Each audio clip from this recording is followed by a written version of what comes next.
ఎటన్నా ఫంక్షన్లకు పోతప్పుడు మా అక్కలు తయారైతారు కదా, ఏ రంగు చీర కడితే ఆ రంగు కమ్మలు, బుట్టాలు, బొట్టు పిల్లలు, గాజుల కాంచెలి గోర్ల పెంటు దాకా అన్ని ఒకటే తీర్లు ఉండేటట్టు చూసుకుంటారు. అట్లుంటేనే ముద్దుగుంటుంది. ఓటి ఓ రంగు, ఇంకోటి ఇంకో రంగు ఉంటే ఏం బాగుంటుంది చెప్పుర్రి. అయితే మా అక్కలు బగ్గ కాయి చేసేది చీరలు బంగారమే. చీరలు తాప కొట్టుకొని బీరువాల పెడితేనే ఉంటారు అనుకోండి. ఇక బంగారం ఇప్పుడు కొనేటట్టు లేదాయే. అట్లనే గాజులంటే సుత మస్తు కాయి చేస్తారు అక్కలు. హగో గాటి ముచ్చటే ఇది. ఈ అన్నేమో గాలుస్తున్నాడు, ఆ అన్నేమో పిండి విసుకుతున్నాడు. పక్క తినేటి అనుకునేరు, గాజులు తయారు చేస్తున్నారు. గోట్లు అని సుత అంటారు.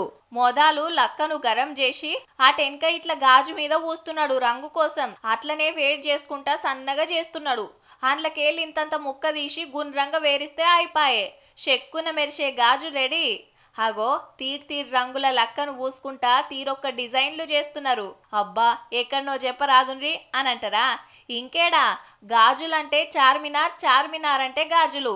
లాడ్ బజార్ ఎన్కట్ సంది పేరు పోయింది గాజులకు. లెక్కకైతే గాజుల దుకాణం పోతే డబ్బాల పెట్టినే తీసిస్తారు, కానీ ఈడ అక్కలకు నచ్చిన డిజైన్లలో చేసిస్తారు. అది సుత 10 నిమిషాల నుంచి పావు గంటలనే.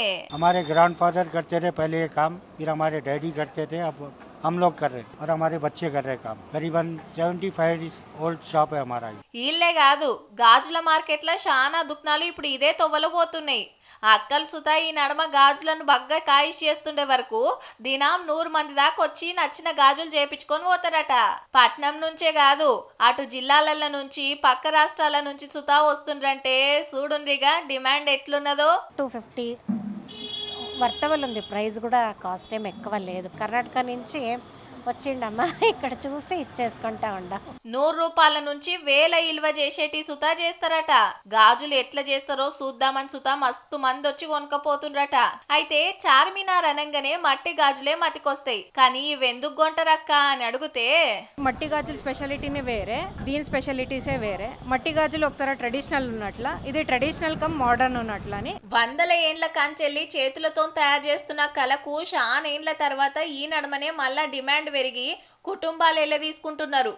ఇది అక్కల గాజుల ముచ్చట. కాయిషుండి తీరువాటం ఉన్నప్పుడు అట్లా పోయి రాన్రి మరి.